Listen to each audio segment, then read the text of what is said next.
तो ये रूम बन गया है पूरा।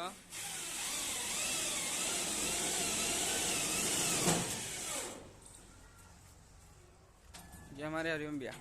हेलो दोस्तों।